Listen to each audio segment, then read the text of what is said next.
Bueno, muy buenas tardes. Mi nombre es Katia Escalante Barbosa. Yo soy la subdirectora interina de la Escuela Judicial de Costa Rica, licenciado Edgar Cervantes Villalta. Les damos la bienvenida al conversatorio Lenguaje Claro y Acceso a la Justicia, organizado de manera conjunta entre la Escuela Judicial, la Comisión Nacional para el Mejoramiento de la Administración de Justicia y el Centro de Información Jurisprudencial. Un saludo cordial al doctor Román Solís Zelaya, magistrado de la Sala Primera de la Corte Suprema de Justicia y presidente de la CONAMAC, a la doctora Sara Castillo Vargas, directora ejecutiva de la CONAMAC, a las personas expertas que nos acompañan el día de hoy como ponentes, la doctora Paulina Mesa, el doctor Carlos Núñez, la máster Liliana Escudero y el doctor Adrián Vergara, a quienes más tarde la doctora Castillo les va a presentar con más detalle. Les damos también la bienvenida a funcionarios y funcionarias que integran la Red Iberoamericana de Escuelas Judiciales y el Centro de Capacitación Judicial para Centroamérica y el Caribe. Señores y señoras, público presente, tenemos personas invitadas de diferentes universidades del país y también de Iberoamérica. Para iniciar, vamos a dar el espacio al doctor Román Solís Zelaya, quien nos brindará unas palabras de apertura a la actividad. Adelante, don Román. Muchas gracias. Para mí es un gran honor dirigirme a tan selecto foro que nos está acompañando en esta tarde sobre el conversatorio dedicado al lenguaje claro y acceso a la justicia. Tema este que está siempre presente en las agendas de modernización y fundamentalmente de democratización del servicio público de la justicia en todos nuestros países. Para el Poder Judicial de Costa Rica y para la Comisión Nacional para el Mejoramiento de la Justicia, de la cual tengo el honor de presidir en representación del Poder Judicial costarricense, tiene un gran significado la realización de este tipo de actividad académica en donde distintos expertos nacionales e internacionales nos van a ofrecer sus experiencias sobre el tema tan sensible del lenguaje claro que debe ser utilizado en las resoluciones judiciales para que los destinatarios y las destinatarias de esas resoluciones judiciales tengan un conocimiento más directo, más ciudadano, más abierto de lo que el juez o la jueza está resolviendo en su situación conflictiva concreta. Este es un gran reto porque supone un cambio de paradigma para la formación de nuestras juezas y nuestros jueces, supone una transformación ideológica de lo que es la justicia en nuestros países para acercarla a una concepción más humanista de la justicia como un servicio público en beneficio de las grandes mayorías de nuestras comunidades. Y la forma más directa y más inmediata con que se puede ejercitar la actividad jurisdiccional es a través del diálogo ciudadano. Y para que pueda existir el diálogo ciudadano, las partes que participan en ese diálogo ciudadano deben entenderse entre sí, para lo cual se requiere entonces usar un lenguaje claro, un lenguaje comprensible, un lenguaje que le permita al más doctor en materias jurídicas y al más simple en materias jurídicas entenderse de manera recíproca. Y como les decía, ese es el gran reto que tenemos en Costa Rica en la formación de nuestras juezas y nuestros jueces. Lograr que la redacción de las sentencias sea de tal nivel democrático que le permita entonces a cualquiera tener un acercamiento más directo y más puntual a lo que se está resolviendo en esa respectiva sentencia.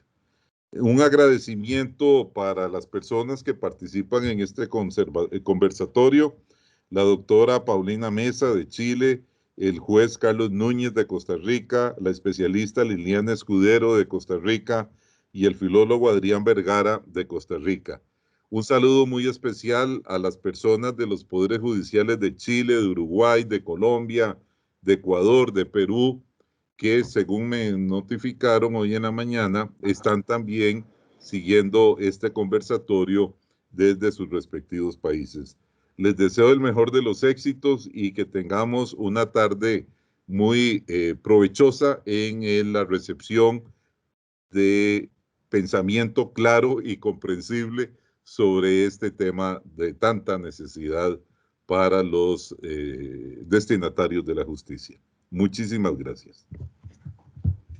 Muchísimas gracias, don Román, muy amable. Les voy a pedir, por favor, a las personas que están participando como invitadas, a todos los participantes que tenemos de tantos lados del mundo, que por favor apaguen sus cámaras y mantengan sus micrófonos también apagados para poder dar espacio a la participación de las personas ponentes. A continuación, le voy a dar la palabra a la doctora Sara Castillo Vargas, quien será la moderadora de esta actividad. Doña Sara muy amablemente aceptó sustituir a la señora Patricia Bonilla, quien lastimosamente tuvo un problema de salud y no nos pudo acompañar. Entonces, yo les voy a presentar a doña Sara. Doña Sara es la directora ejecutiva de la Comisión Nacional para el Mejoramiento de la Administración de Justicia. Ella es abogada, tiene una maestría en estudios de psicología grupal de la Universidad para la Cooperación Internacional y una especialidad en administración de proyectos con énfasis en justicia de la Universidad Americana en Washington, D.C. Fue galardonada constructora de paz por el Ministerio de Justicia y Paz de Costa Rica por su trabajo en favor de la paz social y el reconocimiento de los derechos de las personas en condición de vulnerabilidad. Desde la CONAMAC ha impulsado a nivel sectorial temáticas como la justicia restaurativa, los círculos de paz, la participación ciudadana en la justicia y más recientemente la justicia abierta y el lenguaje claro. Doña Sara, adelante. Muy buenas tardes, muchas gracias, doña Katia, don Román, personas que nos acompañan esta tarde. Pues yo profundamente honrada de poder sustituir de alguna manera a doña Patricia, no lo podré hacer con la solvencia que ella lo hace, o lo hubiera hecho como directora del Centro de Información Jurisprudencial, pero bueno, haré mi mejor esfuerzo y les doy, bueno, una muy cordial bienvenida, muy buenas tardes. Miren, en la asamblea plenaria de la edición 18ª de la Cumbre Judicial Iberoamericana, celebrada en Asunción, Paraguay, en el 2016, se aprobó por parte de esta cumbre un proyecto denominado Lenguaje Claro y Accesible, donde los presidentes y presidentas de diferentes poderes judiciales y organismos judiciales afirmaron que la legitimidad de la judicatura está ligada a la claridad y calidad de las resoluciones judiciales. Vean qué idea tan fuerte esta, ¿verdad? Tan poderosa, porque nos habla de legitimidad en un momento donde nuestras instituciones de diferentes maneras están siendo cuestionadas. Y sigue diciendo el proyecto que aprobó la cumbre, dice que con esta claridad y calidad se constituye parte del derecho fundamental al debido proceso. Nos dicen que además se ocupa una argumentación jurídica clara, también coherente, propia, que permita a las personas comprender mejor aquellas resoluciones que les son dictadas. Entonces, en la cumbre se exhorta a las instituciones a trabajar en proyectos que lleven a lograr este fin. Por su parte, el Poder Judicial de Costa Rica aprobó en el 2017 la política de justicia abierta, que nos incluye, nos involucra a todas las personas que laboramos en la institución. En la política de justicia abierta tiene como uno de sus principios la transparencia. En el principio de transparencia destaca, para efectos de lo que nos ocupa esta tarde, la comunicación, ¿verdad? La comunicación y el acceso a la información. No les tengo que decir lo trascendental que es para una persona, siendo cualquier parte en un proceso judicial, poder comprender y entender qué se le está ordenando, qué se le prescribe, o de qué se trata ese proceso en el que está. De allí que el eje de acceso a la información está estrictamente vinculado con que también podamos comunicarnos con un lenguaje claro, de una forma comprensible para todas las personas que necesitan un acceso efectivo a la justicia.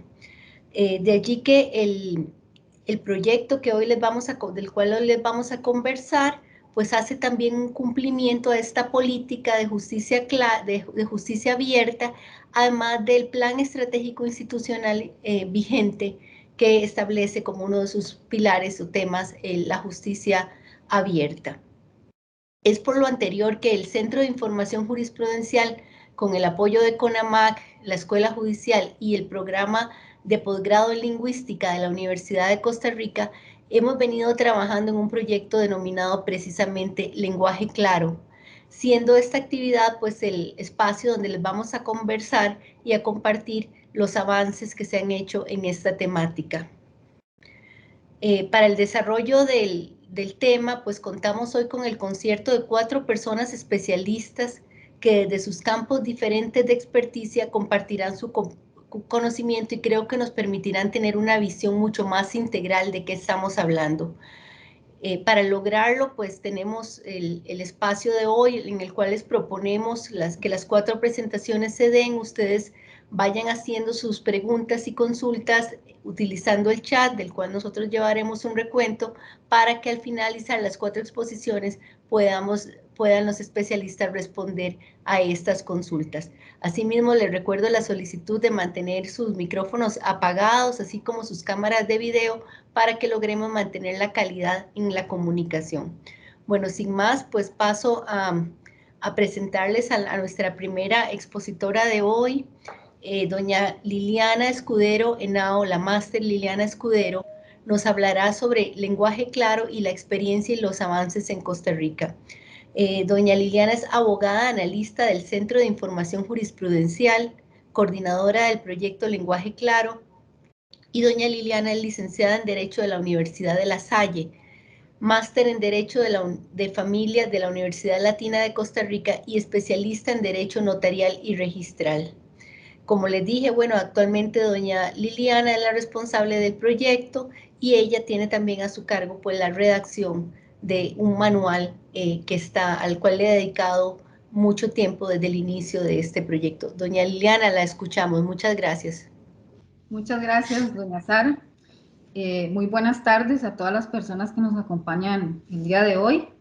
De antemano agradecerles por el tiempo que están invirtiendo para escuchar este conversatorio y asimismo su interés en un tema tan relevante como lo es en la actualidad el lenguaje claro. También mi más sincero agradecimiento a la Escuela Judicial y a la CONAMAC porque han realizado una gran labor para poder llevar a cabo esta actividad. Entonces, sin más preámbulo, voy a iniciar. Les voy a compartir muy brevemente, porque son pocos minutos, una breve retroalimentación del trabajo que se ha venido realizando con respecto al proyecto. Les voy a compartir una presentación y me indica, doña Sara, por favor, si usted la ve, ya se las voy a compartir.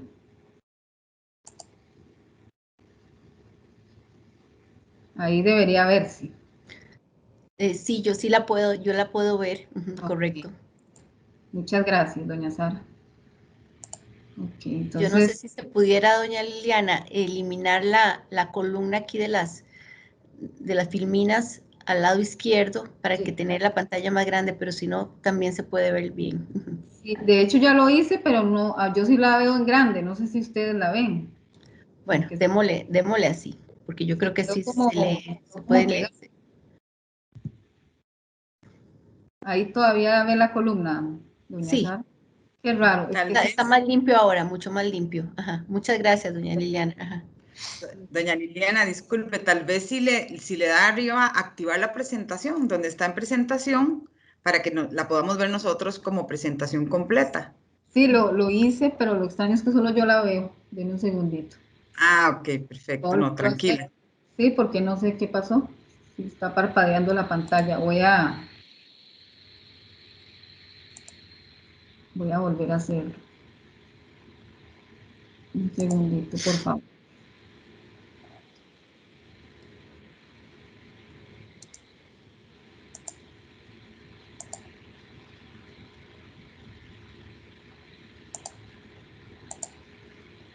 Ahí lo pueden ver. Todavía no. Todavía no. Vamos a ver. Yo creo que aquí. Ahí. No, todavía no lo estamos viendo. ¿Qué pasó? Qué pena. No, tranquila, no se preocupe. Creo que ahora sí.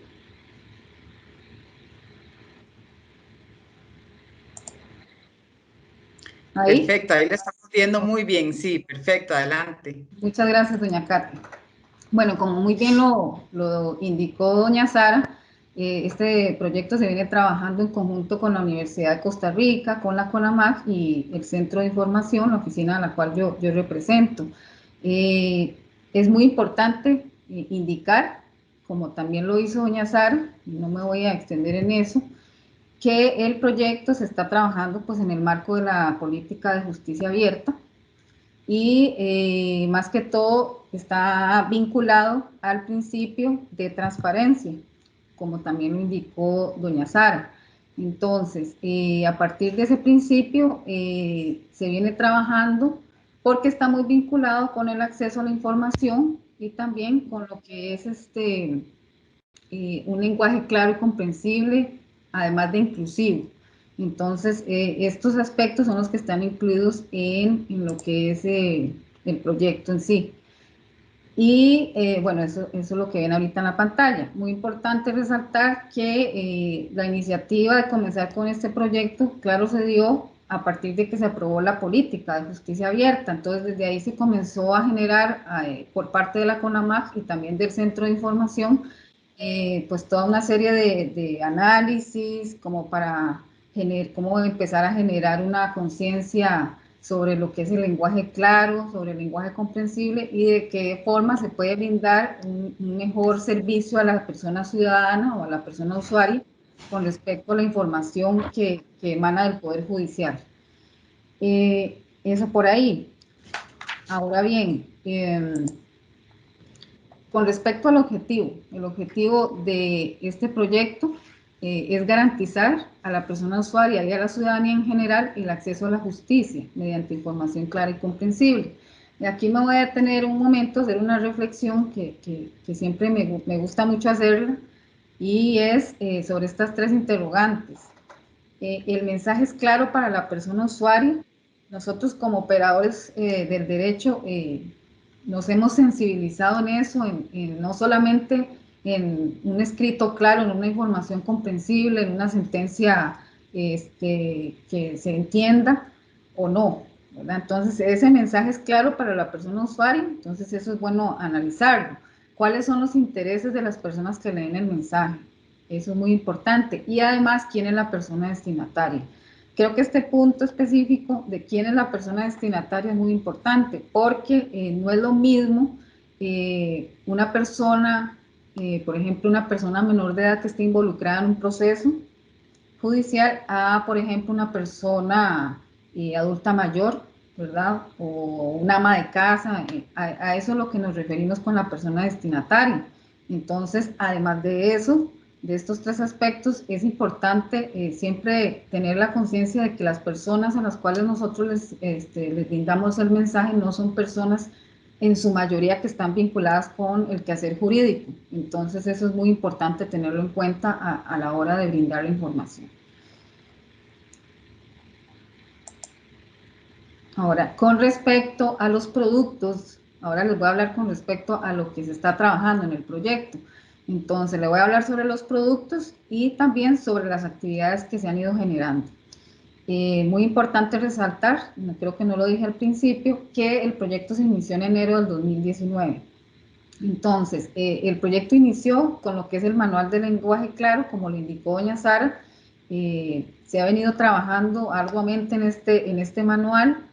Bueno, el manual en sí tiene un contenido bastante amplio, pero en general contiene pautas y recomendaciones para la redacción en lenguaje claro, tanto de la comunicación en general como de sentencias. Entonces, aquí quiero rescatar, muy importante, que el apoyo de la Universidad de Costa Rica es muy relevante para este proyecto. De hecho, ya tenemos con ellos firmado un convenio y ellos están trabajando en todo el análisis de textos. Cuando digo textos me refiero a sentencias, haciendo un trabajo muy importante al respecto para luego todos los insumos que vamos a incorporar en el manual. Con respecto al segundo producto que se está trabajando, también en conjunto con la Universidad de Costa Rica, es un modelo de resumen. El modelo de resumen es una propuesta para redacción de sentencias en lenguaje claro. cuyo objetivo es estandarizar la metodología. Entonces, estos son los productos que estamos trabajando ahorita, ¿verdad? Y con respecto a las actividades,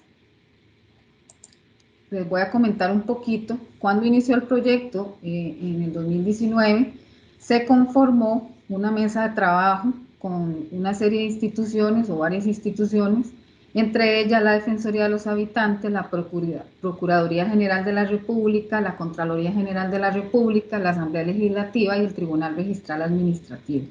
Entonces, en esta mesa de trabajo se empezó a socializar un poco el proyecto para sugerir un esfuerzo en conjunto con estas instituciones para lograr un mensaje más claro, más comprensible. Entonces, ¿cuál es la idea? De que logremos a partir de este proyecto del Poder Judicial, que todas las instituciones puedan adecuar a sus necesidades o requerimientos del proyecto. Entonces, esto es como un marco para estas instituciones y con ellos se ha venido realizando algunas reuniones, ¿verdad?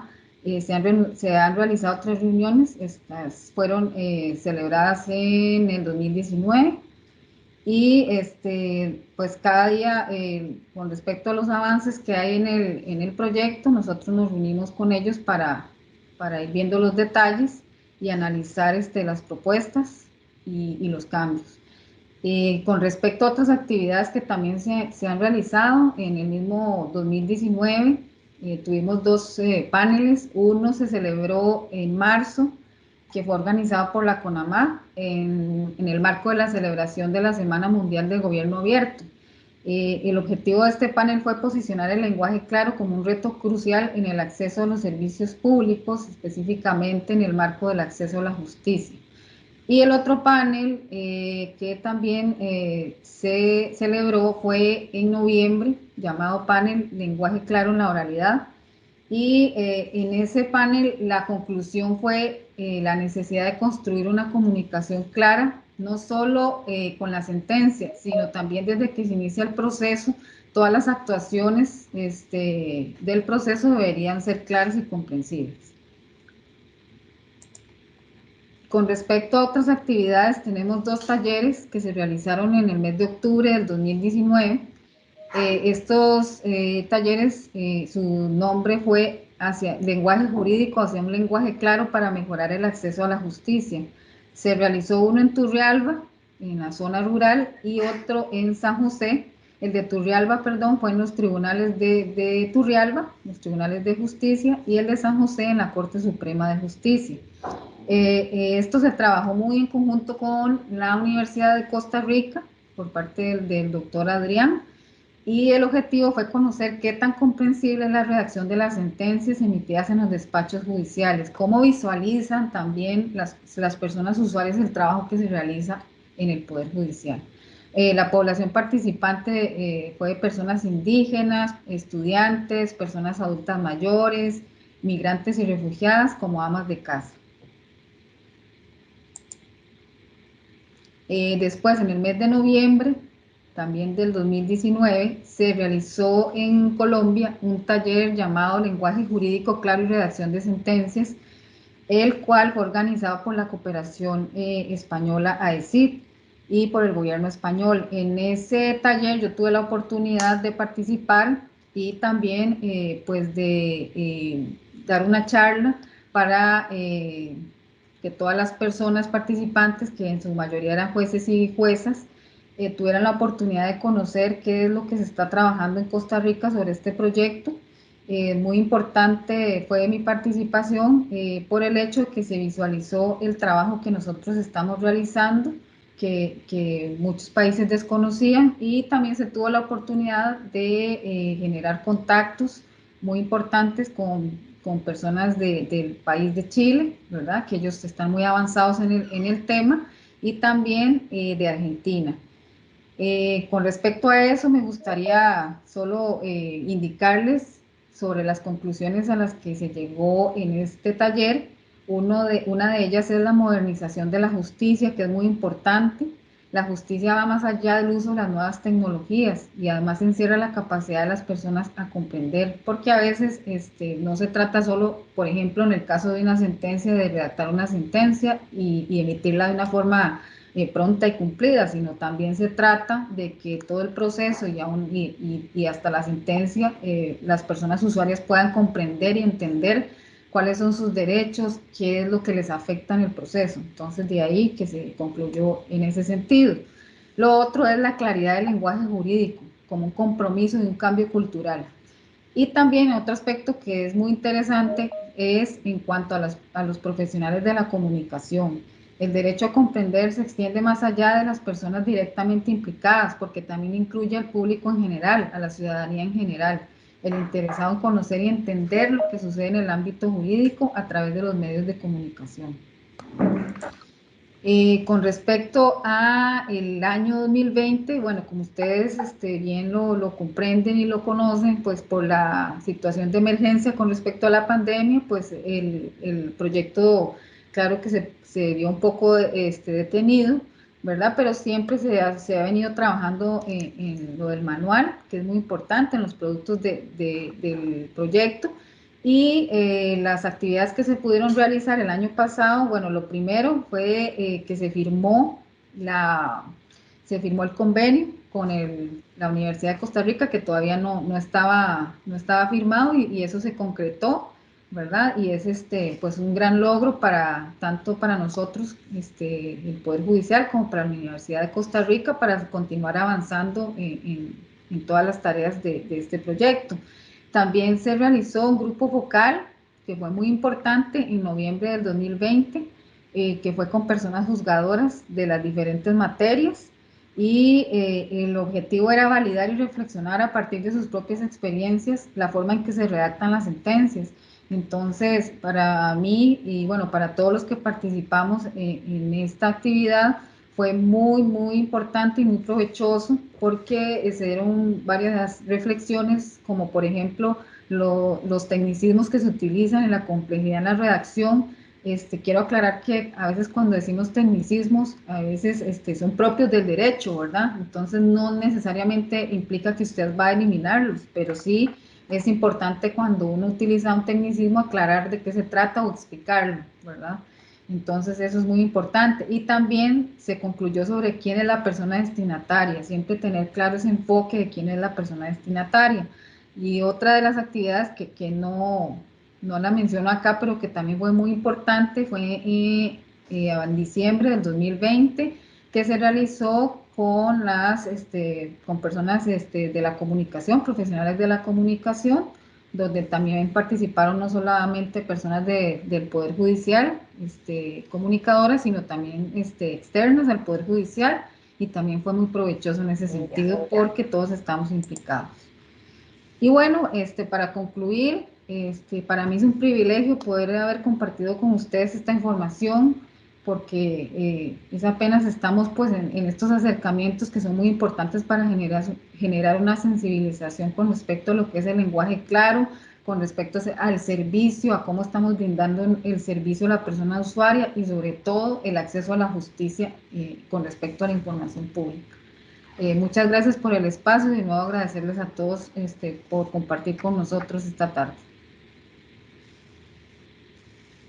Muchas gracias a usted, Liliana. Creo que nos ha hecho un excelente recuento de lo que ha implicado este camino. No es un camino sencillo, es un camino con pasitos y pasos grandes y pues van y vienen, de mucho preguntarse, de mucho investigar, de mucho ver qué es lo que continúa para poderlo hacer de una manera pues profesional, seria y profunda como se está haciendo. Quiero darle la bienvenida al doctor Adrián Vergara Jaque. Adrián es, bueno, es un amigo, pienso yo, porque es un amigo del Poder Judicial, porque antes de este proyecto ya Adrián nos ha colaborado y ha venido trabajando con nosotros desde otros proyectos también relacionados con el tema del lenguaje, en materia de educación legal popular, capacitación a poblaciones en condición de vulnerabilidad, generación de documentos jurídicos comprensibles. Entonces, bueno, Adrián, tenemos ya una trayectoria conjunta de varios años de trabajo y quiero decirles que, bueno, el doctor Vergara, obtuvo su grado de licenciatura y máster en la Universidad Pontificia Católica de Chile. Después de eso, él emigró a Costa Rica y aquí lleva 15 años trabajando en la Universidad de Costa Rica. Don Adrián tiene un doctorado de la Universidad de Bremen en Alemania y actualmente labora como docente en la Escuela de Filosofía, Filología, Lingüística y Literatura de dicha universidad. Don Adrián es investigador del Instituto de Investigaciones Lingüísticas de la Universidad de Costa Rica y también participa como investigador en otros proyectos del Centro de Investigación y Estudios Políticos, conocido como CIEP, y en el Centro de Investigaciones de la Comunicación, el SICOM, ambos de la misma universidad. Desde el 2016, don Adrián ocupa el cargo de director del programa de posgrado de Lingüística. Actualmente coordina por parte de la Universidad de Costa Rica el proyecto Lenguaje Claro al que nos estamos refiriendo hoy. Muchas gracias, Adrián, y buenas tardes, bienvenido. Adrián, 3 minutos antes de que se acabe tu tiempo de exposición, yo voy a encender mi camarita y esa va a ser una señal de que te quedan esos minutos para continuar con tu exposición. Muchas gracias. Ok. ¿Me escuchan bien para estar seguro? ¿Y sin eco? Sí, yo te escucho. Ok, perfecto. Bueno, buenas tardes. Muchas gracias por la invitación, muchas gracias por la presentación, Sara. También Liliana, saludos a don Carlos, a doña Paulina. Un gusto compartir con ustedes acá. Yo les voy a presentar un poco lo que hacemos desde Lingüística en esta colaboración con el Poder Judicial y con la gente de Derecho en general también. Voy a compartir esa pantalla, ojalá que sí me funcionen.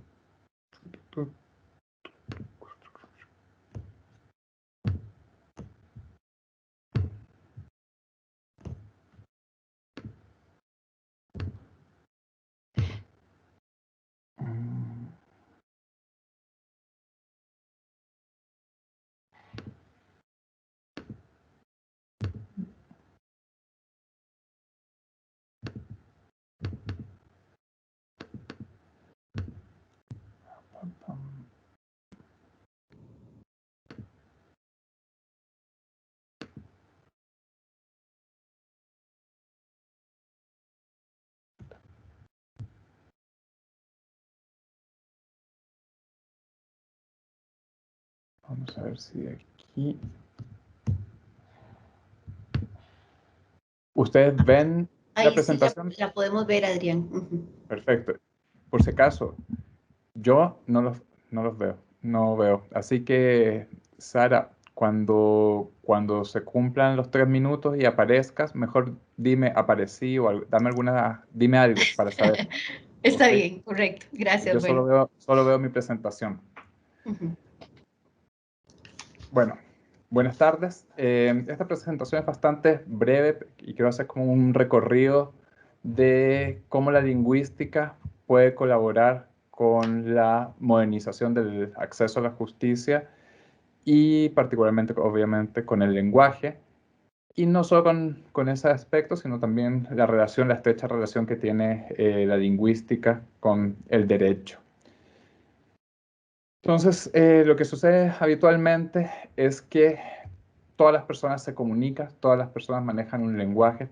Las personas que están aquí, por ejemplo, están escuchándome, entonces supongo que todas saben español, a lo mejor todas son de primera lengua, de lengua materna, de español. Entonces hay una cercanía con el lenguaje. Que uno conozca el lenguaje, que haya ido a la escuela, que haya ido al colegio, no significa necesariamente que conozcamos cómo funciona el lenguaje, ni que podamos manejar las categorías o los elementos, el conocimiento necesario para comunicarnos en cualquier lugar.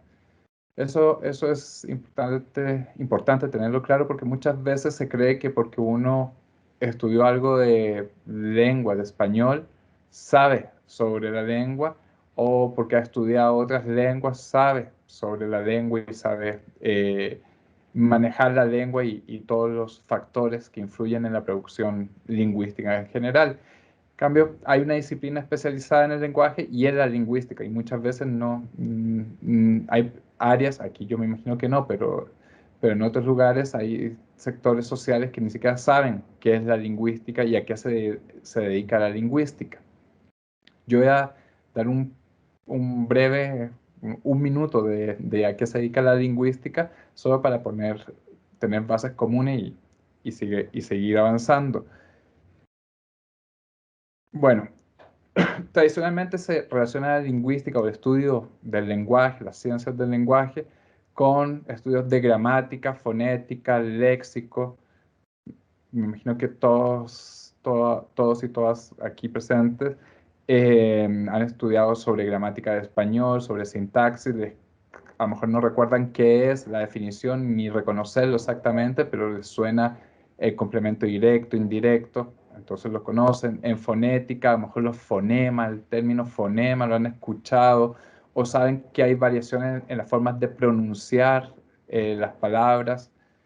Y el léxico quizás es lo que más se relacionan, porque muchas veces se consultan diccionarios, todo ese trabajo, digamos, lexicográfico, por ejemplo, que ustedes tienen acceso con diccionarios, glosarios, etc.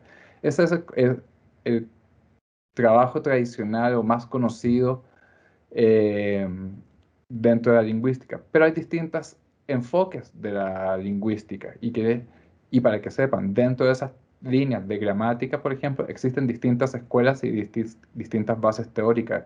Entonces, por ejemplo, hay escuelas que jamás van a usar el concepto del complemento directo que ustedes conocen.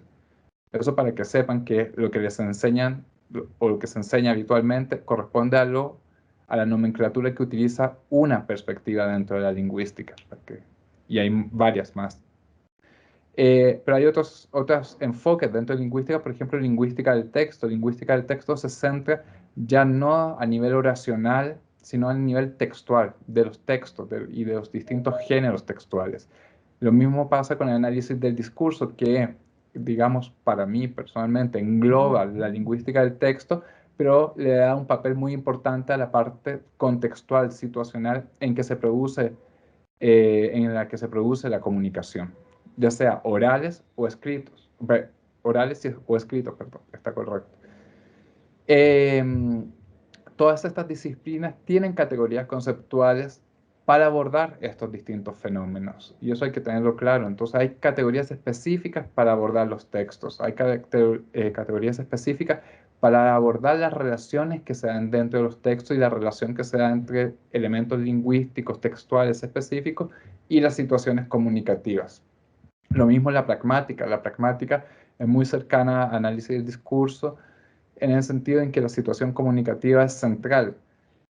Quizás la mayoría de los estudios en pragmática se han centrado en la oralidad, pero también en la escritura, y toma en cuenta justamente las situaciones, las interacciones comunicativas, su organización y su determinación situacional. Y después tenemos otros enfoques que a lo mejor son menos conocidos, pero son igual de importantes y a lo mejor más influyentes todavía para otras disciplinas y para la vida cotidiana. Por ejemplo, tenemos psicolingüística o lingüística cognitiva, dependiendo de los enfoques teóricos que haya detrás, que se preocupan en general de los procesos cognitivos relacionados con la producción y la comprensión de los textos orales o escritos. Entonces aquí vemos todo el trabajo sobre cómo se comprenden los textos, qué características textuales ayudan, facilitan o vuelven más compleja la comprensión, qué habilidades cognitivas se necesitan para la comprensión de los textos y para la producción también de los textos. Y por último, hay una línea que en los últimos años ha tomado bastante fuerza, que a lo mejor la desconocen, pero está detrás de gran parte de la comunicación que tenemos ahora y ahora digital, por ejemplo, que es la lingüística computacional o el acercamiento o el enfoque de procesamiento del lenguaje natural. Toda la comunicación que ustedes tienen oral, por ejemplo, con el celular o de Amazon Alexa o esas cosas, detrás de eso hay lingüistas que han trabajado para analizar y enseñar a esa tecnología a comunicarse. Ahí me escucho con eco. No sé si alguien tiene el micrófono abierto. Entonces, esas son grandes áreas de estudio dentro de la lingüística, Y eso es para que sepan que la lingüística va mucho más allá de los aspectos tradicionales y tiene categorías, repito, teóricas, conceptuales, metodológicas para abordar la comunicación en general. Y no solo se rehúsa el lenguaje verbal, también pone en relación imágenes con palabras, etcétera, o imágenes en movimiento. Ahora, la lingüística ha estado al servicio del derecho en general.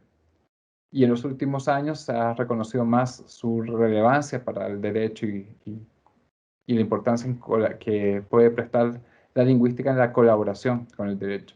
Una línea es la gente que ha trabajado como perito lingüístico, que es lo que se llama lingüística forense, como un nombre más específico, que trabaja en procesos judiciales como perito, ayudando ahí a distintos temas, investigando, aplicando el conocimiento y la investigación lingüística para aportar en la resolución de esos procesos judiciales, como reconocimientos de autoría. Ahí puede ser escrita u oral, procesos de difamación, injurias, calumnia, inscripción de marcas comerciales, ambigüedad. Ahí vemos tanto daños materiales, inmateriales, etc. Aparece el lingüista como un perito, como un experto en esos procesos judiciales, pero también los lingüistas han colaborado de cerca en estos procesos de modernización del lenguaje jurídico. Experiencias exitosas y todavía existentes son bastante conocidas las de España en el proceso de modernización del lenguaje jurídico, que creo que fue como alrededor del 2010. Después en Chile también colaboraron lingüistas, entonces ahí vemos una relación bastante estrecha. En otros países yo también sé que han estado colaborando lingüistas. Entonces ahí vemos la colaboración bastante estrecha entre la lingüística y el derecho. Ya hablamos del proyecto Lenguaje Claro que existe acá entre el Poder Judicial, la Oficina de Información Jurisprudencial, la Comisión Nacional para la Administración de la Justicia, CONAMAR, y la Universidad de Costa Rica. En la Universidad de Costa Rica está involucrada el programa de posgrado en lingüística y el Instituto de Investigaciones Lingüísticas. También participa de alguna manera la Escuela de Filología, Lingüística y Literatura, porque ambas unidades académicas que se ven acá, el programa de posgrado y el Instituto de Investigaciones, tienen relaciones muy estrechas con la Escuela de Filología. De hecho, prácticamente los docentes y los investigadores e investigadoras están todas inscritas, su unidad base en la Escuela de Filología. Entonces, la idea de este proyecto, como señaló Liliana, no voy a repetir más, es proponer una reforma al lenguaje jurídico y algunos productos concretos esperados. Repito, esto es una propuesta porque nada se va a imponer aquí. Aquí es un proceso en el que se propone algo y es el Poder Judicial y las personas trabajadoras del Poder Judicial quienes tomarán las decisiones al respecto y qué de las propuestas que se hacen se aplican, no se aplican voluntariamente, etc. Entonces, nosotros como lingüistas apoyamos en este proceso con nuestra expertise. Y eso tiene que quedar muy claro. Nosotros no somos la última voz, la voz más importante en este proceso. La voz más importante en este proceso son las personas del Poder Judicial. Algo que estamos trabajando en este segundo es la noción de lecturabilidad, es decir, el grado de dificultad que tiene un texto para ser comprendido por parte de las personas destinatarias. Perdón. Aquí entonces lo que queremos resaltar es que es la dificultad que tiene el texto en cuanto a su composición y a sus características internas para la comprensión de las personas destinatarias. ¿Por qué digo esto? Porque en realidad en la lecturabilidad hay varios factores que están en juego. Uno es la situación comunicativa. ¿Dónde se habla? ¿Quiénes participan de esa situación comunicativa?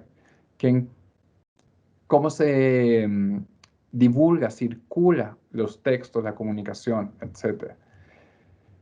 Sobre eso se puede tener poco accionar digamos, porque tenemos los tribunales, tenemos internet, etcétera. Hay distintas plataformas, pero no podemos actuar necesariamente sobre todas ellas. Obviamente podemos asesorar, podemos conversar, podemos ver qué se puede mejorar en ese aspecto, pero no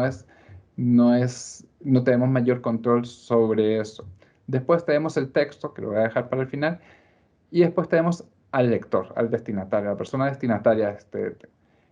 Un factor de la lecturabilidad es el conocimiento previo que tienen las personas.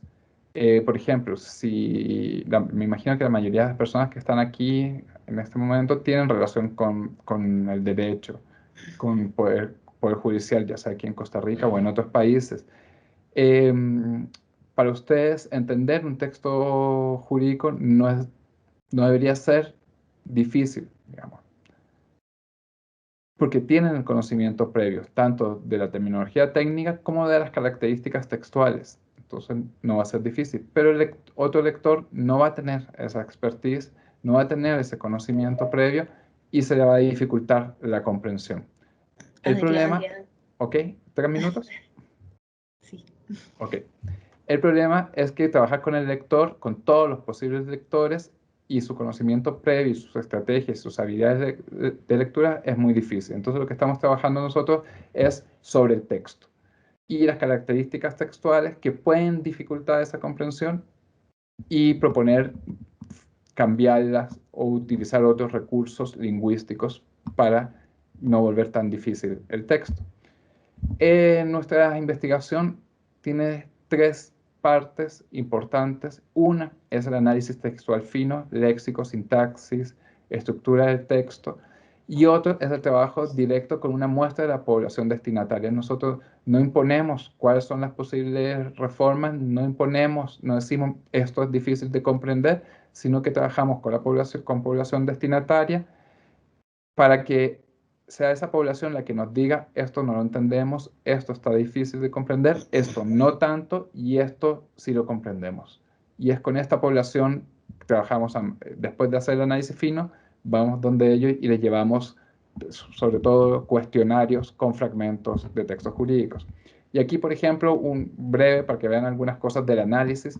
En la sintaxis estamos viendo la extensión de las oraciones, la inserción de inciso y el nivel de incrustación. El nivel de incrustación y la inserción de inciso es cuando se ponen segmentos que agregan información, a lo mejor no es la principal de la oración, información secundaria. Y el nivel de incrustación es el nivel de subordinación que tienen las oraciones, es decir, una oración que tiene dentro otra oración, que tiene dentro otra oración, que tiene dentro otra oración. Vean para que se hagan una idea sobre la extensión de las oraciones. Esto es un trabajo que ha hecho una estudiante, Viviana Solís, y vemos que las que están en celeste es como el ideal de menos de 30 palabras. Incluso debería ser menos, pero no podemos pedir, en español no se puede pedir tanto, digamos, pero sería ideal. Pero si se fijan, tenemos bastante, entre 30 y 59 palabras, que sería el amarillo, anaranjado que ustedes ven, después entre 60 y 89 el verde, y después el rojo, que ya es más de 90 palabras. En general, más del 50%, más del 50% de las oraciones superan las 30 palabras. Ya solo por la extensión se vuelve difícil de comprender. ¿Por qué? Por retención cognitiva de las palabras. Para que sepan por qué se pide que sean breves. No es por estética o algo así, sino que cognitivamente no podemos retener, ya no tenemos en la memoria a corto plazo, en la memoria de trabajo, las palabras iniciales de la oración y lo perdemos. Y vean que al nivel de incrustación, ¿se acuerdan? Una oración, ya termino, por si acaso, una oración dentro de otra oración, tenemos hasta 4 o 5 niveles de incrustación en oraciones de más de 30 palabras. Y eso es para que tengan una idea del análisis y las cosas que están arrojando estos análisis. Esto no es nada, digamos, esto es un detallito solamente de los resultados que está arrojando el análisis. Y en este momento estamos corriendo justamente hoy, estamos corriendo unos cuestionarios con población destinataria, que es población sin secundaria completa. Ese es adultos sin secundaria completa. Esa es la población que estamos trabajando como población destinataria. Y bueno, eso es para mostrarles más o menos el aporte que hacemos desde lingüística en este proceso. Muchas gracias. Adrián, muchísimas gracias. Creo que de este mundo fascinante y que conocemos poco de lo que es la lingüística, podríamos aprender muchísimo, seguirte escuchando y definitivamente ustedes desde la ciencia, desde el estudio, desde la investigación aplicada, están haciendo grandísimos aportes para que el trabajo que hagamos nosotros pueda ser efectivo, sobre todo, ¿verdad?, en ese contrastarlo con realidad. ¿Cómo puede una persona usuaria de baja escolaridad o escolaridad media comprender lo que para nosotros es un uso cotidiano y hasta asumido de que de esa forma se habla? Hemos naturalizado una forma de hablar que definitivamente no es comprensible para una inmensa mayoría de las personas, y cómo lograrlo, pues es allí donde la investigación y la lingüística son herramientas fundamentales. Muchísimas gracias al doctor Vergara. Con ello quisiera darle la bienvenida a nuestro juez de esta tarde. Pensamos que no podíamos hablar de esto sin tener una persona juzgadora que escribe, emite sentencias cotidianamente, pero no es cualquier persona juzgadora, tenía que ser una persona también experta y conocedora del tema de cómo se escribe para la justicia democrática. Y por eso tenemos invitado a don Carlos Núñez Núñez. Don Carlos es un juez de carrera en el Poder Judicial. Él ha sido es juez de flagrancia del Segundo Circuito Judicial de San José. Tiene un máster en Administración de Justicia Penal de la Universidad Nacional de Costa Rica. Ha sido docente y profesor de la Escuela Judicial en diferentes momentos, así como de otra universidad que también tiene su sede en el país, que es la Universidad para la Paz, y diversos institutos en América Latina sobre cursos de conducción de audiencias, imagínense, y acceso a la justicia. Don Carlos nos va a hacer ese vínculo de cómo la forma en que nos comunicamos hace posible el acceso a la justicia, esa ya relación intrínseca entre derecho y acceso. Don Carlos es autor de artículos publicados en temas relacionados, como les decía, con proceso, acceso a la justicia, como también del libro ¿Cómo habla la justicia? El lenguaje democrático, publicado por el Instituto de Estudios Judiciales de la Ciudad de México. Muchas gracias, don Carlos, muy bienvenido. Igual que don Adrián, cuando ya se vaya acercando, nos queden 3 minutos, yo ya sea que encienda mi cámara o te digo unas palabritas. Buenas tardes.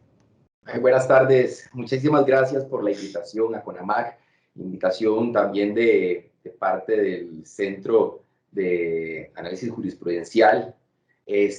Para esta presentación, yo, bueno, primero agradecerles de verdad el estar acá. Es para mí un verdadero honor y realmente un sueño, después de muchos años de estar trabajando este tema del lenguaje democrático, el que Costa Rica esté dando ya estos pasos tan agigantados, tan importantes. Y qué mejor manera que estos espacios, estos conversatorios que se empiezan a crear para empezar a discutir de estos temas a nivel iberoamericano.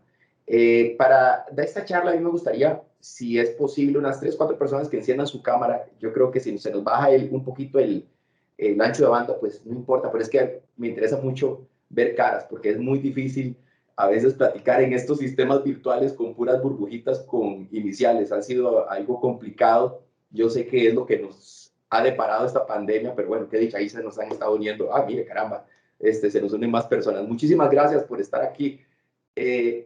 Yo soy abogado de formación y entonces, caramba, cuando yo iba a la academia, a la facultad, cuando iba a empezar la carrera de Derecho, yo no sabía cómo hablaban los abogados, yo solo los escuchaba algunas cuestiones, pero no entendía qué hablaban.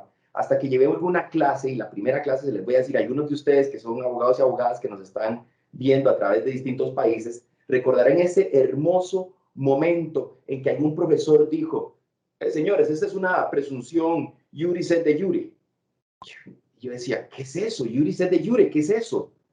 Y con una cara de satisfacción, el profesor llegaba, se volteaba y decía, Carlos, es una presunción de pleno y absoluto derecho.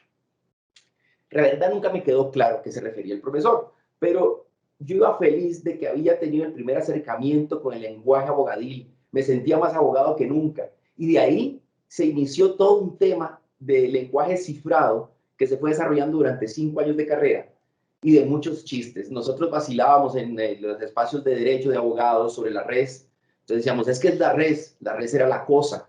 pero entonces era una cuestión de risa, el uso y disfrute de la cosa, una cantidad de términos que solo tenían sentido en esa mesa de abogados que estaban alrededor.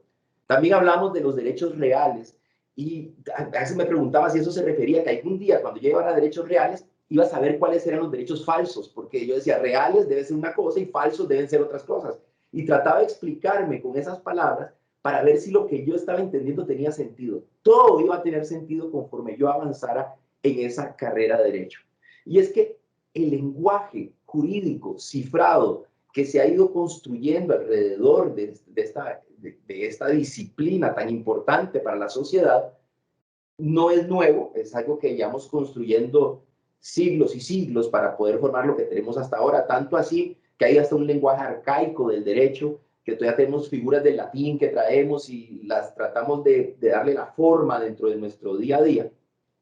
Y eso no presenta mayor problema. Yo soy un claro defensor de que el lenguaje del derecho es importante para que para usted y para mí, si sabe hablar en derecho, para usted y para mí la comunicación sea más fluida y más rápida. Esa parte, solo para esa parte. Y que sirve para estudiarlo. Sin embargo, llega un momento en que lo sobreutilizamos. Es decir, donde lo llevamos a ambientes donde no es necesario.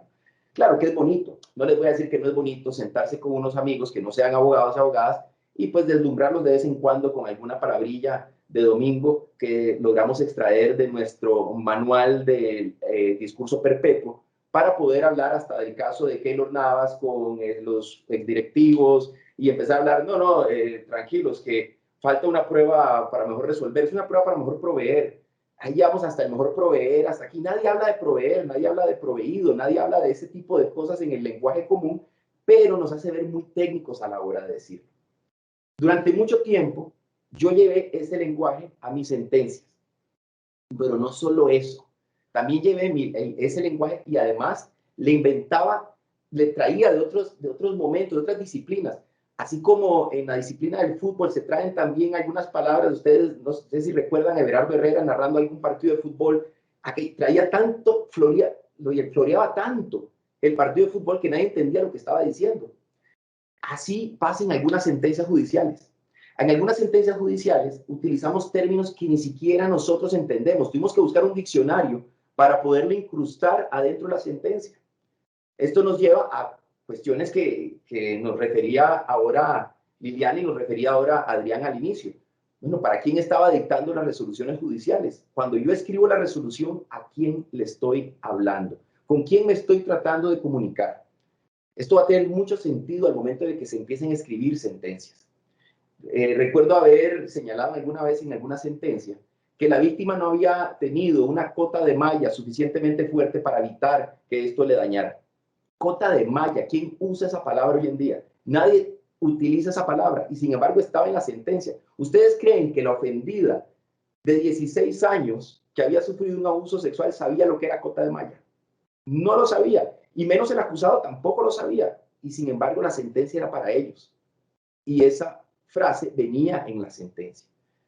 Pero no fue ahí que me di cuenta de que mi lenguaje era un desastre a la hora de comunicarme, si quería realmente comunicarme. Muchos años después me preocupaba, ya en las redes sociales, con el crecimiento de redes sociales, por ahí en 2009, 2010, me enojaba mucho que las personas, cada vez que alguien dictaba una resolución en el Poder Judicial, las personas se apresuraban a comentarla en Facebook y decían, ese juez es un animal, es un corrupto, no sabe lo que está haciendo. Y decía, ¿cómo las personas se atreven a comentar una resolución sin conocerla?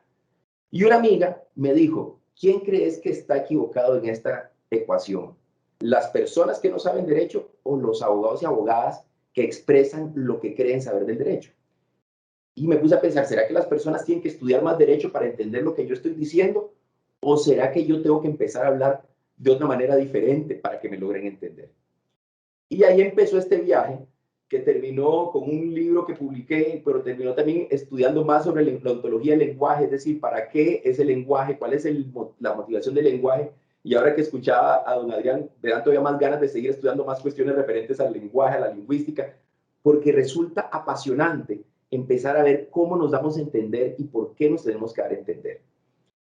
El lenguaje cifrado del derecho como les decía, puede estar reservado para cuando estemos platicando con abogados y abogadas o cuando queramos hacerlo de manera privada, por así decirlo. Y a ver, mientras nos entendamos con quien esté hablando. El tema de la justicia es otro, porque la justicia no llega a ser un servicio que esté solamente para mi uso. Si yo como juez no es que tengo la potestad de juzgar para yo favorecerme con esto, para yo lograr un favorecimiento mío de la justicia, sino que es un poder al servicio de la sociedad, un poder que se me otorgó a mí para que yo pueda transmitir a través de mis sentencias una decisión judicial. Cuando yo logro entender eso, logro entender entonces que mis resoluciones judiciales tienen un destinatario que está no solo protegido como un servicio, sino además como un derecho humano. Para los abogados y abogadas que me escuchan, la Convención Americana de Derechos Humanos señala que la justicia debe ser pronta, cumplida, tiene que haber un derecho a que yo pueda hablar con la persona que juzga para poder recibir una sentencia. En pocas palabras, lo que dice es eso, porque yo tengo derecho a que se me resuelva el proceso. Soy yo el que tiene el derecho como ciudadano. Yo, como persona habitante de un país, tengo derecho a que se me resuelva un problema, un conflicto. Y yo fui traído porque hay un monopolio de la justicia donde yo soy la única persona que va a poder resolver eso al final de cuentas. Yo tengo que ir a un poder judicial a que se me resuelva. Y resulta ser que en ese periodo lo que va ocurriendo, lo que llamamos nosotros la tutela judicial efectiva, se empieza a resquebrajar las posibilidades de obtenerlo porque hay ciertos bloqueos para obtener una justicia.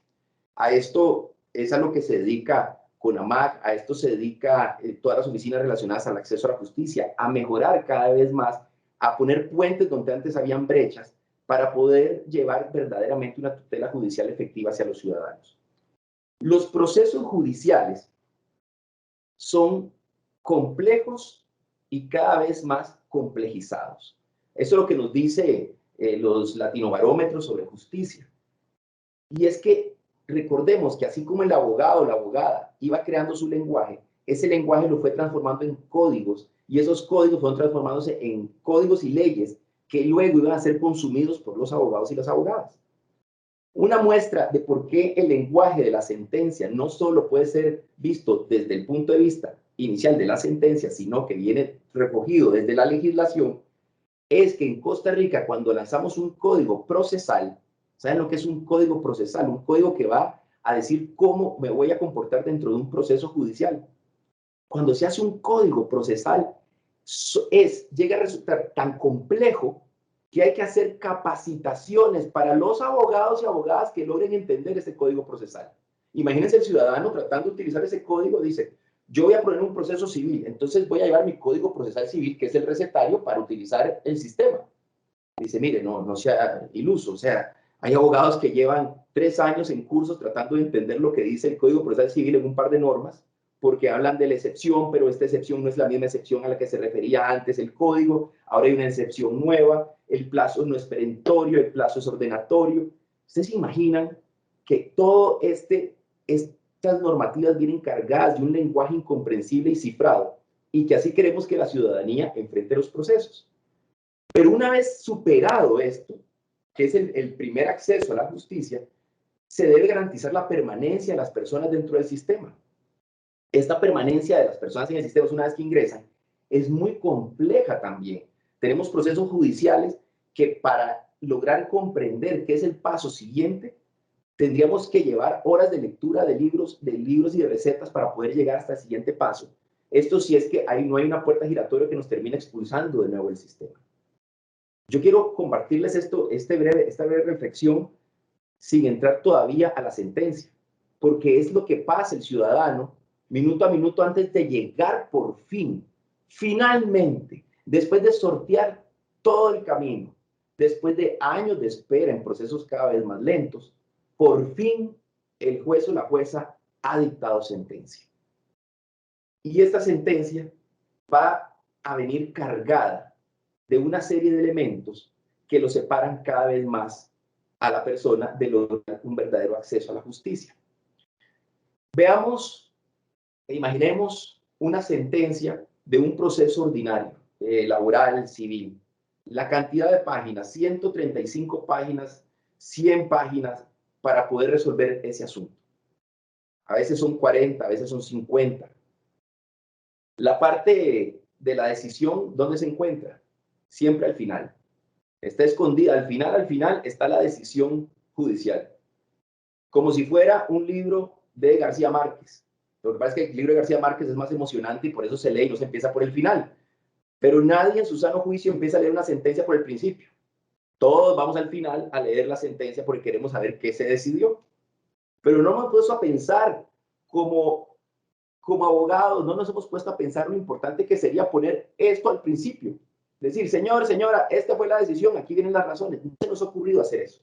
Porque no, Carlos, jamás, así no se construye una sentencia. El código es claro de cómo se debe construir una sentencia. No puede pasar eso. Y yo, pero ¿por qué no se puede hacer eso? ¿Qué nos impide a nosotros empezar a pensar como las personas y no como si nos hubieran traído el derecho del otro planeta, lo pusieron acá y solo los sabios podemos ver qué había dentro de esa cajita? No, si el derecho fue creado por el ser humano, por lo tanto debe estar al servicio del ser humano. Eso es lo primero que tenemos que empezar a imaginar. Pero bueno, digamos que está bien, pongamos todo al final, como si fuera una sorpresa, una caja de Pandora que yo voy a abrir hasta que llegue al último folio de los 135 que decidió escribir este juez o esta jueza. Y Maynor Salas se preguntaba en un escrito que había hecho si las sentencias tenían como destinatario el ciudadano, la ciudadana, la persona usuaria. Y llega y señala que no, que usualmente el juez o la jueza, y disculpen los jueces y las jueces, yo sé que esta parte a veces es dolorosa, pero a ver, en el fondo lo sabemos, algunas resoluciones son hechas para mí mismo, es decir, para una satisfacción propia de todo lo que yo sé y todo lo que he aprendido a través del tiempo. Aceptado o no, muchas de las sentencias contienen figuras literarias prácticamente que fueron creadas para yo poderlas leer y sentir esa satisfacción. Segundo, sentencias creadas para los pares, para una legitimación entre pares de mi saber y entender del derecho. Y un tercer destinatario son los que la van a leer en apelación, o sea, cuando va para arriba. Ese es el destinatario mucho más fuerte que a veces domina nuestro teclado. ¿Esto se irá a caer o no se irá a caer en apelación? Entonces empieza una cantidad de citas jurisprudenciales que asustan a cualquiera. Ustedes se imaginan una novela citando otra novela. Ustedes se imaginan un escrito donde el 45-60% de la sentencia, de la resolución, sea en letra cursiva y entre comillas, porque todo eso no es obra suya, es obra de otro juez, otra jueza, en otro momento histórico determinado, en algún momento del planeta, y ni siquiera para el caso del ciudadano o ciudadana que llegó al sistema de justicia. ¿Ustedes se imaginan que hay resoluciones judiciales que citan tanta doctrina que tienen más pie de página que resolución judicial? Entonces, yo en realidad lo que les vengo a comentar es que tenemos que hacer un gran esfuerzo por soltar la idea de que cuando hacemos una resolución, una sentencia judicial, estamos dando clases de derecho. A nosotros no nos corresponde, ni el ciudadano. Esta es una gran noticia, al ciudadano no le interesa saber derecho. No es que el señor que le van a resolver quiera aprender de derecho, no. Él llegó ahí porque no le quedó otra, porque es el sistema de justicia. Y lo que quiere saber es, ¿cómo lo ve usted el caso? ¿Qué cree usted que tuvo que haber sido resuelto en este caso? ¿Qué pasó por su mente? ¿Cuál fue el análisis que tuvo que hacer para poder resolver el caso? Y si hay un término jurídico que ya es infranqueable, que usted ya no puede dejar de poner ahí, por lo menos que me lo explique y me diga a qué se refiere. Una vez, imagínense ustedes un ciudadano que recibió su sentencia, donde al final lo absolvían por una legítima defensa putativa. Ese ciudadano quedó tan molesto por la forma en que había sido resuelto, porque no entendía que era putativo. Y entonces decía, ¿cómo putativo? O sea, ahora se puede insultar por las resoluciones, ahora de eso se trata ahora. No había logrado entender porque nadie le explicó de qué estaban hablando. Y también cuando se logra explicar ese término jurídico que tienen que darle forma a lo que estoy hablando, tampoco utilicen términos más rebuscados que el de la definición original. Por ejemplo, en alguna ocasión se hablaba del error de prohibición indirecto precisamente con la legítima defensa putativa. ¿Qué era esto? Decían, es que es un error de prohibición indirecto, y las personas se quedaban como, ¿y qué es eso? Tranquilo, es una legítima defensa putativa. Pero la explicación fue más compleja que el primer dato que le habíamos brindado. Entonces tenemos que pensar y repensarnos cómo hablamos. El tema de hablar, yo siempre digo, hablar como la gente, hablar como hablan las personas que acuden al sistema de justicia, no es tan sencillo como creemos. Yo llevo ya unos 8 o 9 años dando cursos de conducción de audiencia con lenguaje democrático, y el primer día de clases todos me dicen que eso es muy fácil. Y cuando pasan al frente, no pueden dejar de decir términos jurídicos, no pueden, hay una imposibilidad porque el cerebro piensa en términos jurídicos inmediatamente. No es fácil, pero creo que estamos a tiempo de hacer muchos esfuerzos para lograr devolverle un poco a la ciudadanía de lo que nos entregó a nosotros, que era esta potestad de juzgar. ¿Qué nos hemos encontrado en resoluciones judiciales que nos mencionaba don Adrián hoy y que me parecieron interesantes porque son precisamente hallazgos que habían hecho muchas personas de algunas sentencias de varias partes de Latinoamérica? Pero hoy en Costa Rica es algo inimaginable, algunas cuestiones. Por ejemplo, el tema de los párrafos. A mí me preguntaba un amigo de Colombia si era que en Costa Rica era prohibido usar el enter en la tecla entrar en las computadoras, porque los párrafos eran de 7 páginas, 3, 4 páginas sin párrafo, en un solo párrafo. Parece un blog de letras, y ahí usted se pregunta, ¿habremos pasado los abogados antes de estar en la Facultad de Derecho, tal vez por 6º grado, donde nos explicaron alguna vez que las ideas se dividían en párrafos separados? O sea, cada idea tenía que ir en un párrafo y separados por puntos y seguidos. ¿Habremos pasado esa clase o se nos olvidó cuando entramos a la facultad? ¿O será que no se nos olvidó en la facultad, sino que se nos pegó en el primer machote que tuvimos o modelo de sentencia que tuvimos? ¿Qué fue lo que pasó ahí? ¿Quién nos dijo a nosotros que el punto de aparte no se podía poner? La única explicación que me han podido dar es por los notarios, porque si le poníamos punto y aparte, ahí le podían meter alguna información entre renglón y renglón. Eso ya pasó. Hoy en día, entre punto y punto, informáticamente le pueden meter 7 sentencias más si quieren. Hoy en día ya no podemos llegar a considerar siquiera que no se puede usar el enter. Es hora de separar los párrafos. No, las sentencias no pueden tener cuadritos, no puede tener nada más que no sean letras. ¿Quién dice que no? Los jueces y jueces de laboral son los primeros que nos dieron la luz de decirnos, sí, se pueden hacer cuadritos de cálculo, porque nadie entiende una explicación de cómo dividir los salarios si no es con un cuadrito que le explique cómo se dividen los salarios, que fueron devengados, pero todavía hay jueces que se resisten a eso porque la sentencia pierde su forma elegante de verse como un cubo de letras. Yo todavía no encuentro la elegancia en eso, pero bueno, hay quienes les gusta la elegancia del cubo de letras. La incrustación de la que hablaba Adrián, ahí me encanta este término tan bonito para decir los paréntesis sobre los paréntesis de los paréntesis de los paréntesis de las personas que escriben. Eso sucede tanto en lo escrito como en lo oral. Son las famosas ideas que son, que pertenecen a otra idea, de otra idea, de otra idea. Y lo encontramos en las sentencias cuando dicen, este hecho delictivo, que dicho sea de paso, se encuentra contenido en un tipo penal específico que fue creado en ley por el año 2018, en la Ley de Protección de Víctimas y Testigos. Ley que vino a proteger a todos los testigos. En el siguiente párrafo, el juez ya se le olvidó de qué estaba hablando al principio. ¿Cuándo cerró el paréntesis inicial? ¿Dónde quedó aquella idea que quedó tirada como idea principal y terminó siendo parte de un discurso de puros paréntesis, de puras incrustaciones de ideas a la vez? Las oraciones largas, que se unen al tema de párrafos largos, pero también oraciones larguísimas, que no tienen punto y seguido. Yo la invitación que hago es que las lean en voz alta. Un día, léanse su sentencia en voz alta. Van a terminar sin oxígeno leyendo eso. O sea, cuando terminen la idea, porque a veces nos olvidan las comas, los puntos, etc. Creo que el día de hoy el llamado es a recordar que la justicia es un derecho humano, que es un derecho humano para las personas y que la sentencia forma parte de la tutela judicial efectiva.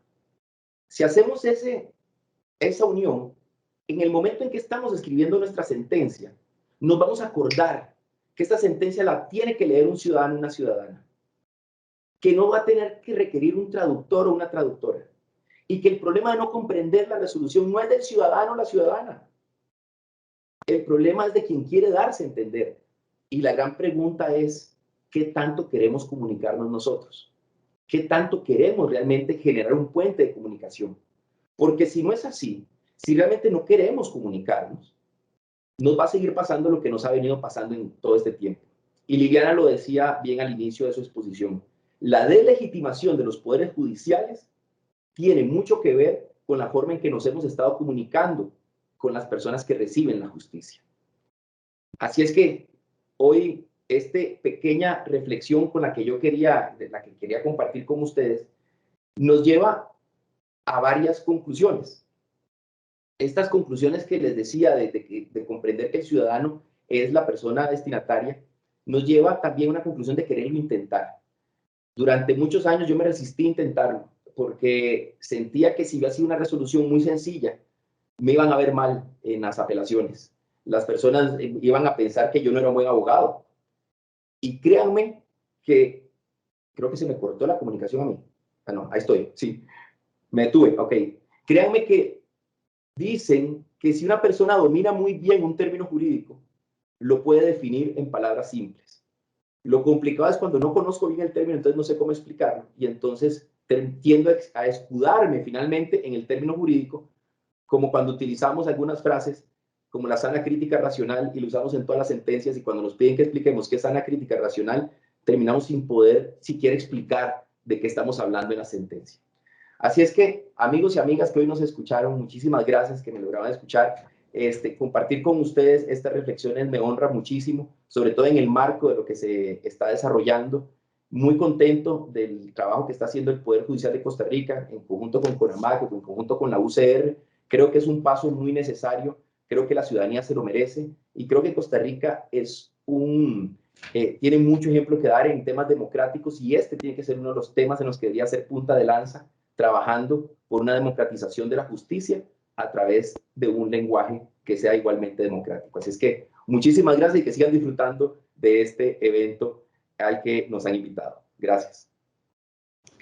Bueno, don Carlos nos apunta a ese vínculo tan fuerte entre lenguaje y poder, ¿verdad? Entre derecho y poder, y pues nos hace un llamado muy fuerte a la atención desde esa esfera de control social que desde la judicatura puede hacerse de manera nociva, perjudicial para los sistemas democráticos de nuestros países, y en particular pues la experiencia vivencial de don Carlos creo que nos ha ilustrado mejor que nadie cómo tenemos que ir quitándonos esos trajes muy de reyes, de casi que de la antigüedad, ¿verdad? E ir mostrándonos como seres humanos que podemos comunicarnos de maneras horizontales sin por eso perder dignidad, respeto o conocimiento. Muchísimas gracias, Carlos. Y con esto le voy a dar la palabra a la doctora Paulina Mesa. Doña Paulina nos hace el inmensísimo honor de participar con nosotros esta tarde desde Chile. Bienvenida, Paulina. Muchas gracias. Gracias a ustedes por la invitación. Sí, puedo presentarte porque, bueno, Paulina tiene un currículo también espectacular, del cual voy a mencionar solo algunas de las cosas más importantes para darles a ustedes una idea con quién contamos esta tarde. Bueno, la doctora Paulina Mesa es profesora de castellano y de grado de licenciatura en educación de la Universidad de Playa Ancha en Chile. Obtuvo los grados de magíster en lingüística aplicada y de doctor en lingüística en la Pontificia Universidad Católica de Valparaíso. En su investigación postdoctoral abordó el estudio del posicionamiento estratégico del autor en artículos de investigación, considerando las variables experticia y área de la ciencia del autor. Sus intereses de investigación tienen relación principalmente con el discurso académico, profesional y científico, en especial el énfasis en el discurso jurídico. Su trabajo se ha publicado en diversas revistas nacionales e internacionales. Actualmente se desempeña como docente e investigadora de la Universidad de La Serena y desarrolla su proyecto Fondesit de iniciación, en el que analiza producción de textos escritos por estudiantes de Derecho y Medicina. Muy bienvenida, Paulina. Paulina nos va a hablar sobre la escritura clara en el ámbito jurídico. Muchas gracias. Muchas gracias a ustedes. Yo no sé si pueden ver la presentación. Sí. ¿Sí? ¿La ven bien? Sí. Perfecto. Bien. Buenas tardes, muchas gracias por la invitación, por la presentación también, un gusto poder compartir con ustedes. Igual como decía Adrián, yo veo solo mi presentación, entonces si me pueden decir algo cuando ya esté a tiempo, se los agradecería mucho. Sara, creo que está a cargo de eso.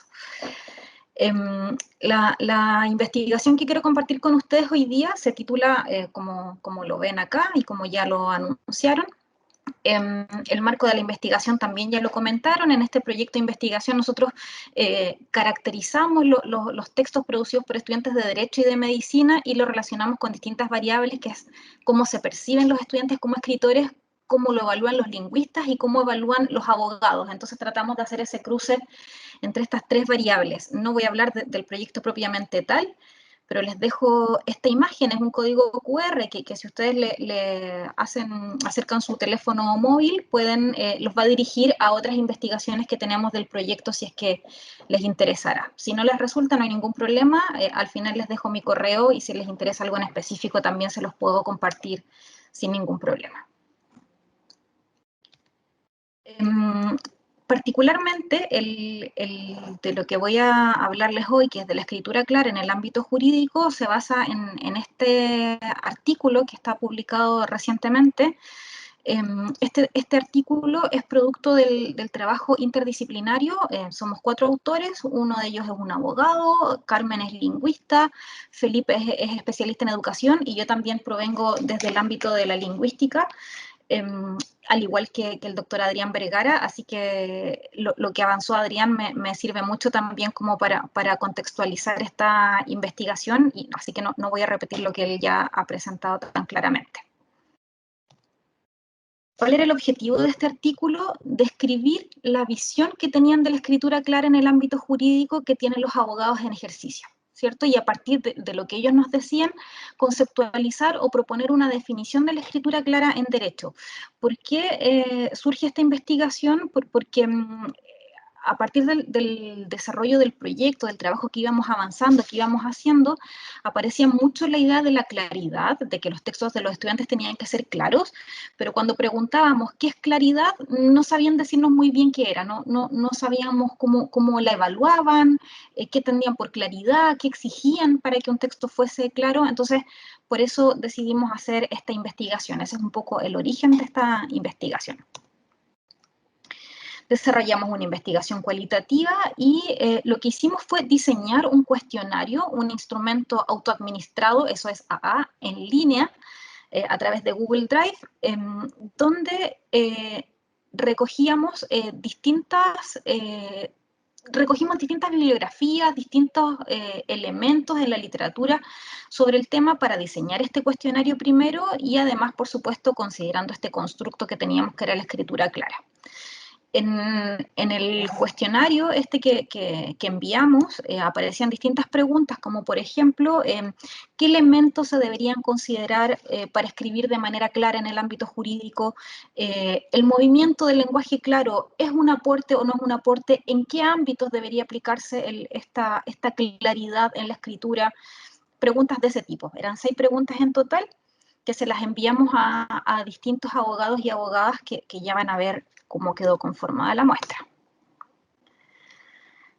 La muestra, entonces, los participantes que pudieron apoyarnos en esta investigación eran 18 abogados en total, con estas características que aparecen acá, 14 abogados, 4 abogadas, algunos de ellos eran chilenos, otros de otros países, como Argentina, Brasil, España, muchos de ellos ejercían docencias en distintas universidades de distintos países y también varios de ellos tenían algún posgrado. Esas son las características de la muestra.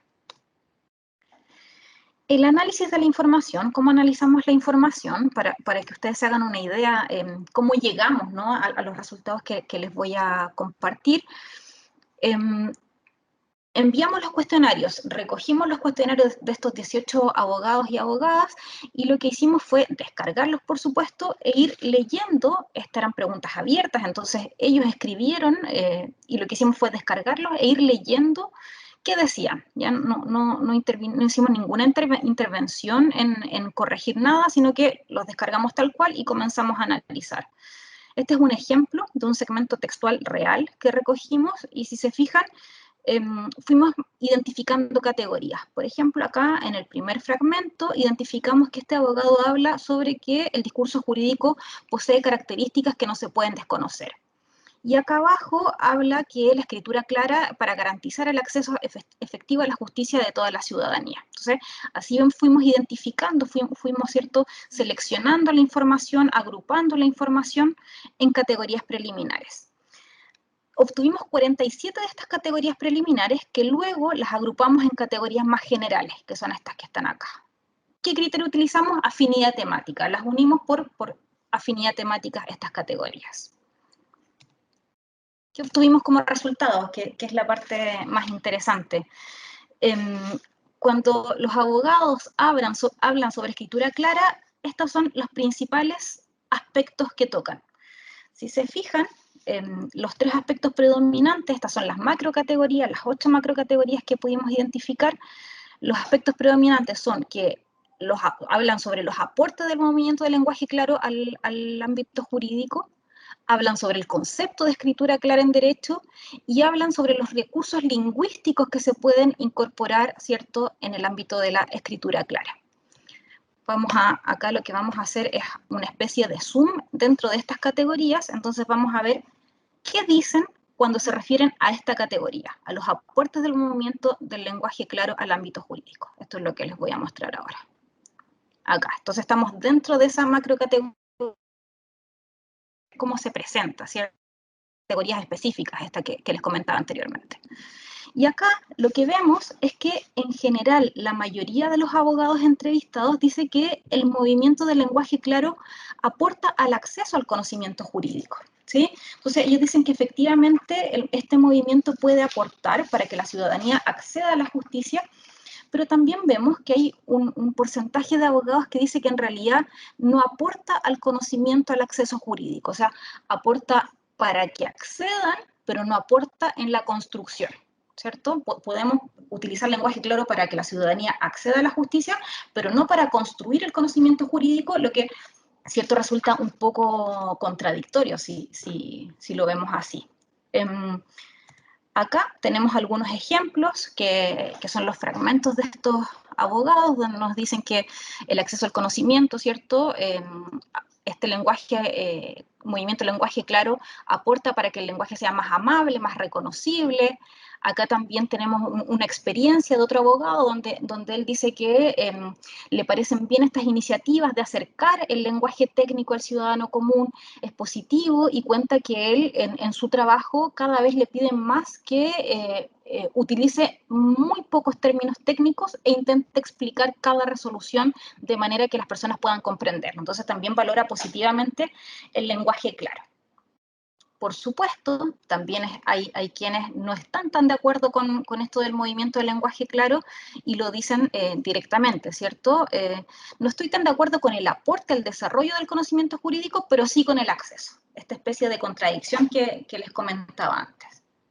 Otros van un poco más allá, ¿cierto? No solamente dice que no es un aporte, sino que dicen que es un problema. Dice, en nuestra área ha sido más bien un problema que un aporte. ¿Por qué? Porque tiende a banalizar el derecho, se olvida el uso del concepto jurídico, ¿cierto?, en el esfuerzo de tratar de explicarlo. Entonces, hay distintas visiones, como podemos ver, sobre este tema, ¿cierto? Esto del inconveniente que sería, o del problema que es esto del movimiento del lenguaje claro.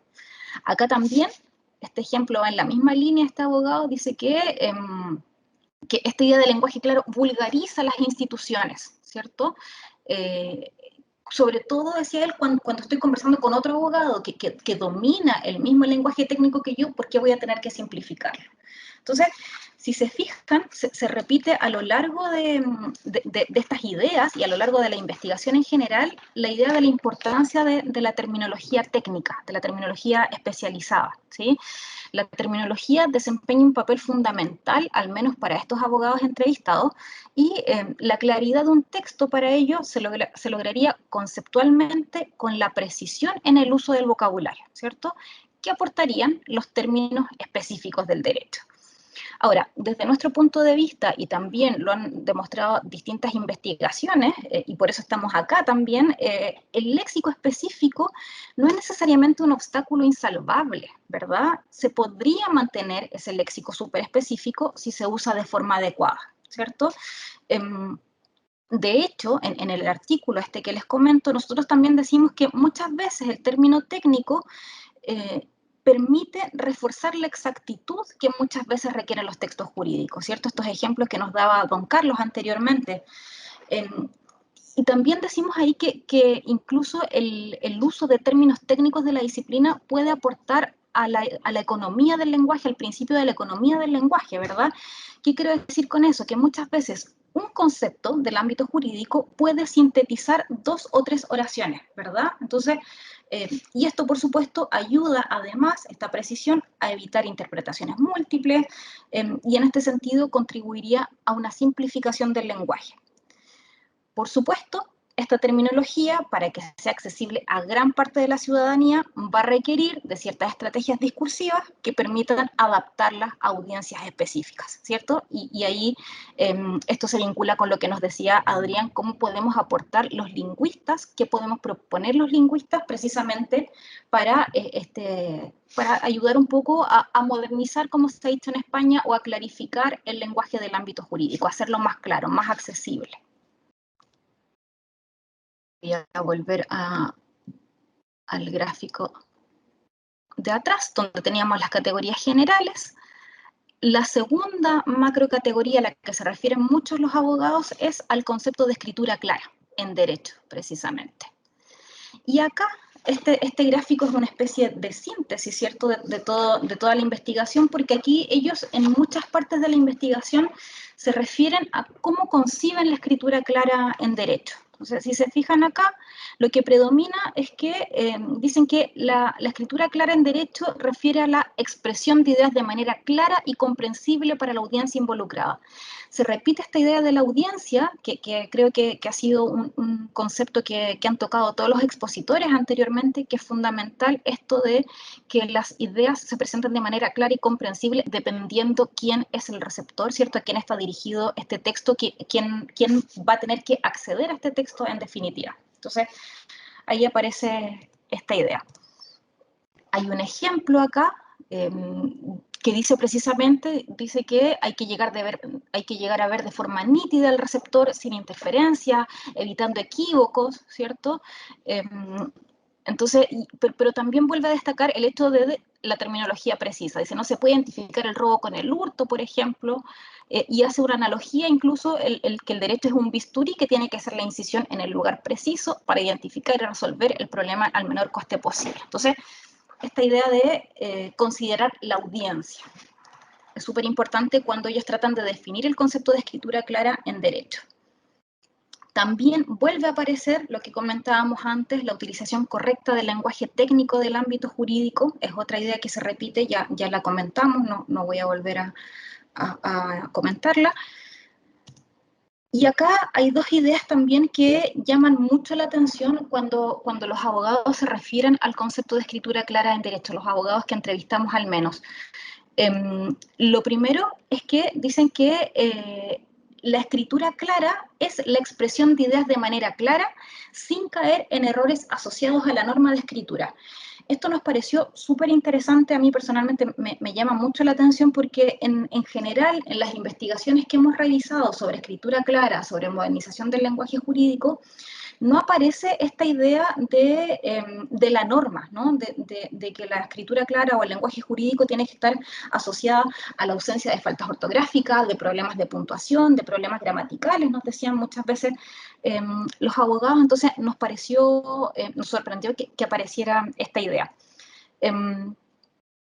¿qué puede pasar? Quizás esta ausencia en la bibliografía en general de esta mención a los errores de la normativa puede deberse a que se asume quizás que este es un aspecto que es básico, que es propio de cualquier texto, no solamente de los textos jurídicos, sino de cualquier texto en general.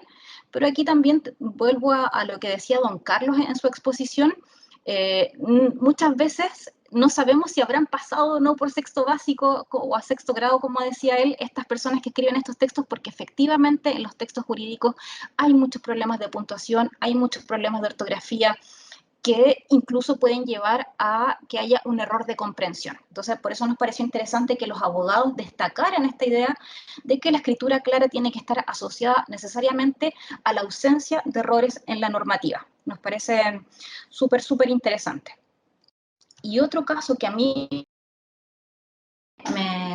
me llama mucho la atención tiene que ver con que definen la escritura clara como una expresión de ideas sin caer en ambigüedades. Así entiendo la escritura clara, expresión de ideas de manera precisa sin caer en ambigüedades.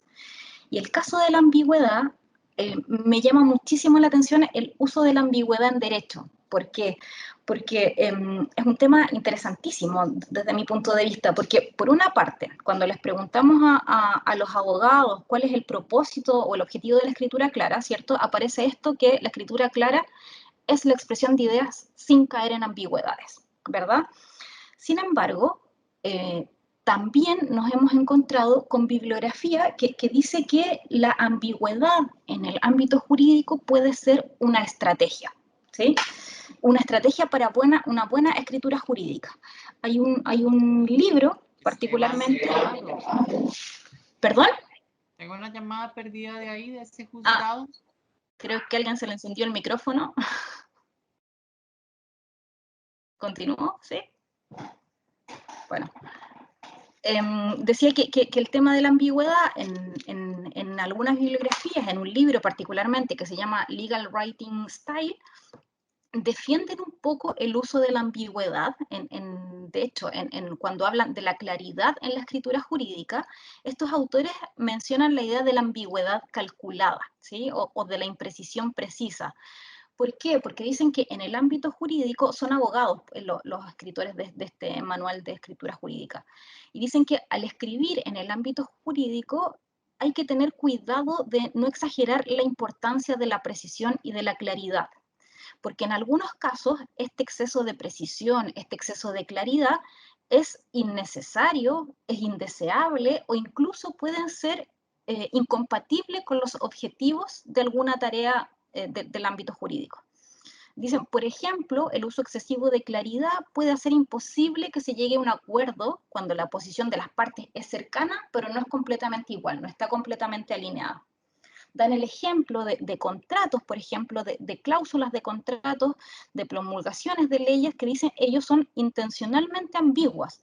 ¿Por qué? Porque una declaración más precisa hubiese matado el acuerdo. Entonces dicen ellos, en el ámbito jurídico, y aquí nos podrán comentar nuestros abogados presentes, es mejor un acuerdo imperfecto que tener ningún acuerdo. Entonces, ellos plantean que los abogados pueden tener razones legítimas para hacer un uso ambiguo de la lengua. Entonces, dicen que finalmente que la ambigüedad engañosa es un vicio, pero si la ambigüedad intencional se calcula, entonces es una virtud. Entonces, es súper interesante el tema de la ambigüedad porque encontramos estas dos posiciones. Por un lado, abogados que están en ejercicio nos dicen que hay que expresar las ideas de manera precisa sin caer en ambigüedades.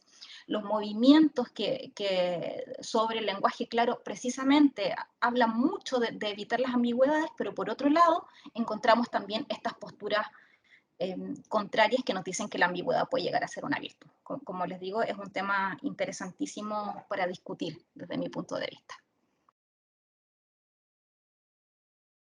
Y por último, voy a volver al gráfico inicial para que no nos perdamos.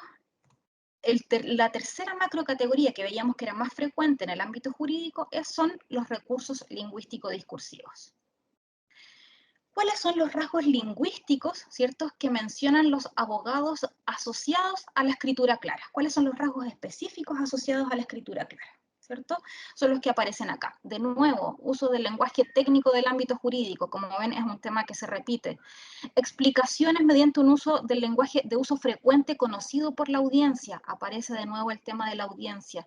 Lenguaje técnico de manera precisa, vuelve a aparecer. Aplicación de las normas gramaticales, ¿verdad? Y así una serie de ideas, por ejemplo, la estructura lógica y coherente en la producción del texto. También valoran la estructura del texto como un rasgo que podría aportar a dar claridad a sus textos.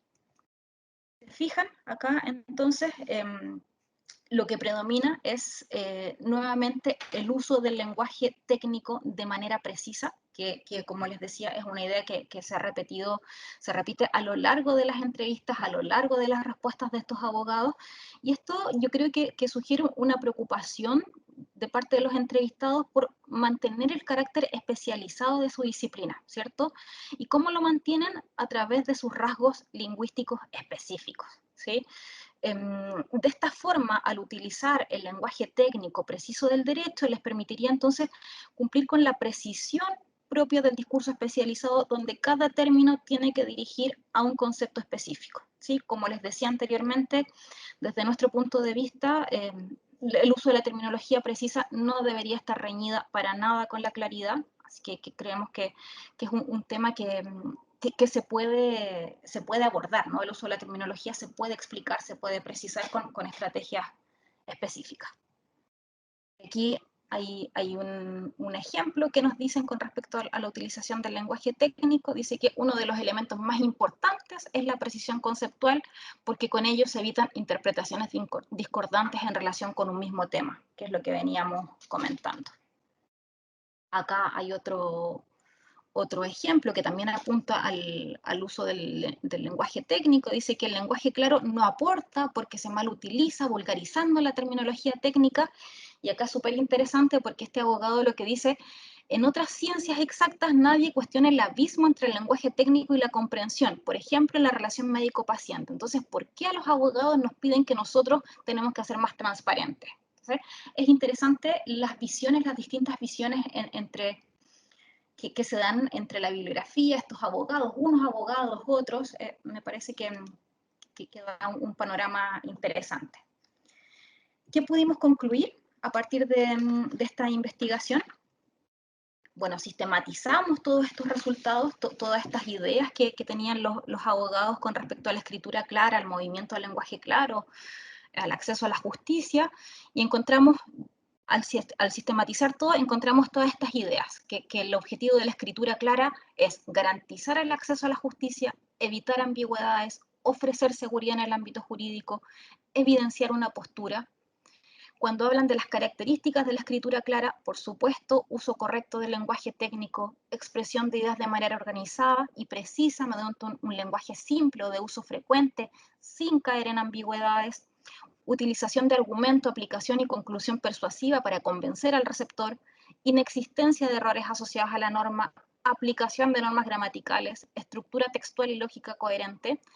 Y ellos dicen que para que el mensaje sea claro, se deben considerar dos cosas. Primero, una definición clara del tema y del propósito. Ellos reconocen que la claridad que se le pueda dar a un texto va a depender del tema y del propósito del texto. No siempre va a ser el mismo grado de claridad y también va a depender del campo jurídico. Lo que nos decían ellos, no podemos dar el mismo nivel de claridad, por ejemplo, a un texto que esté en el ámbito del derecho procesal, que un texto que esté en el ámbito del derecho del trabajo. Entonces, dicen que estos son aspectos importantes que se deberían considerar si vamos a querer clarificar el lenguaje de la disciplina. Nos parece súper interesante todo esto que encontramos, nos da muchísimos insumos para continuar trabajando en esta línea. Sin embargo, hay dos ideas que nos llamaron la atención porque nos parecía que quedaban un poco fuera de esta idea de la escritura clara.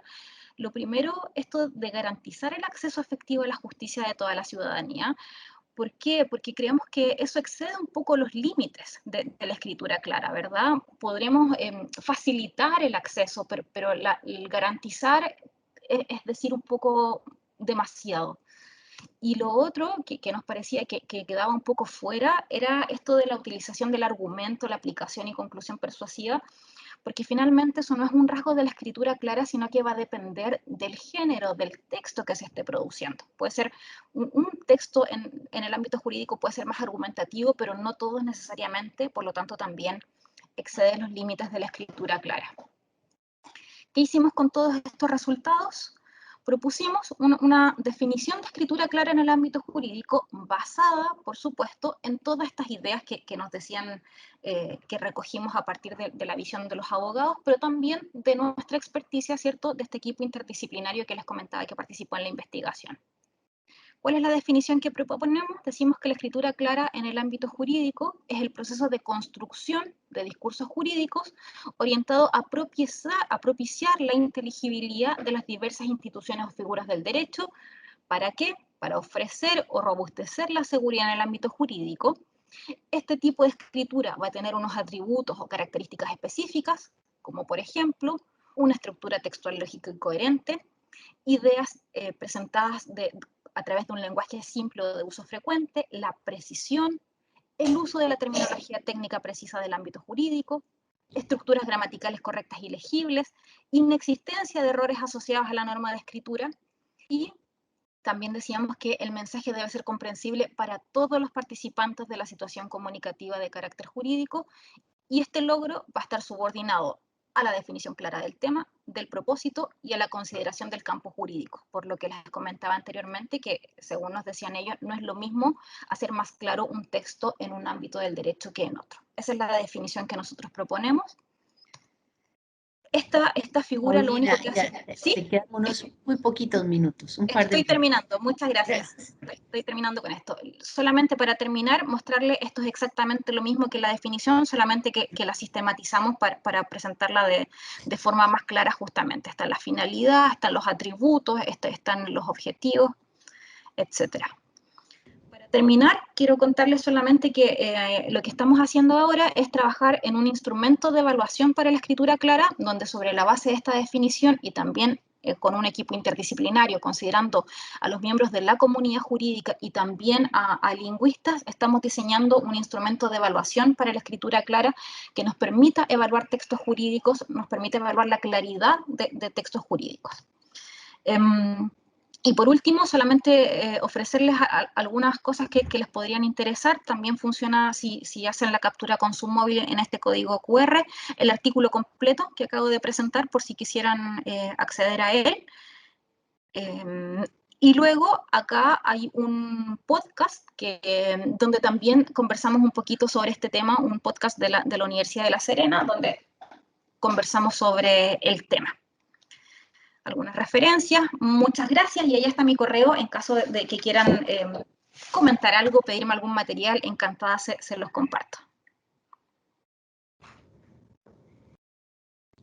Paulina, muchísimas gracias. Yo creo que la delicadeza y la profundidad con que ustedes han abordado el tema nos da primero mucha información sobre esos estereotipos, esos mitos que manejamos cotidianamente y que contribuyen o abonan a mantener las cosas como están, pero por otro lado, el análisis crítico de esos mitos pues hace que se puedan ir desvaneciendo uno por uno y deconstruyendo de manera que entendamos que lo que hay detrás probablemente son posiciones argumentativas que no se sostienen por sí mismas.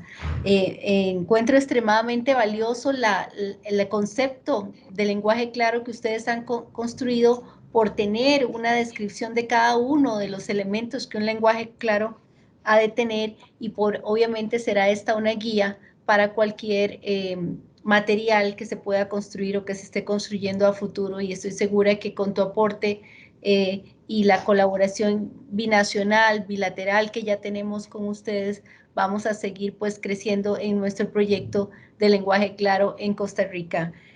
Quisiera decirles que las presentaciones se están subiendo a la página, aquí al chat de este mismo foro, y abrir un minuto, no nos han llegado preguntas concretas. Si hubiera alguna pregunta concreta o comentario adicional que por favor nos pudieran hacer. Bueno, aquí tenemos algunos. La idea es que los pongan por escrito. Yo no puedo ver quién lo hace, levanta aquí la mano, pero bueno, podríamos también, en honor al lenguaje claro, abrir al foro a un par de intervenciones verbales del público, de manera que podamos terminar a tiempo según nuestro compromiso a las 4 de la tarde. Muchas gracias. ¿Quién tiene ahí la mano levantada? Veo una manita levantada, lo que no puedo determinar es de quién es. Invitaría a la persona a pronunciarse.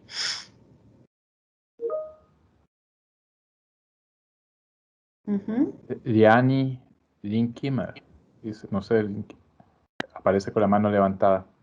Ajá. A ver. Bueno, de no tener intervenciones orales, les comento, doña Katia está poniendo las intervenciones en el, aquí veo que doña Yara también nos está escribiendo. Ajá, sí, vamos a ver. Bueno, están pidiendo ustedes la grabación.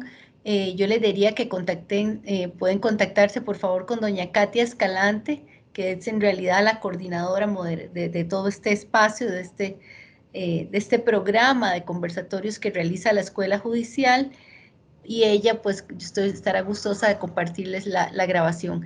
Quisiera decirles que por parte del Centro Jurisprudencial, de Información Jurisprudencial, se me indica que esta es la primera encuentro que tenemos en este tema, y que próximamente, cuando el manual esté listo, vamos a tener otro espacio similar al cual les vamos a invitar para poderles ya compartir los resultados, el producto mismo del manual, que será pues algo mucho menos, más orientado a producto y menos a proceso.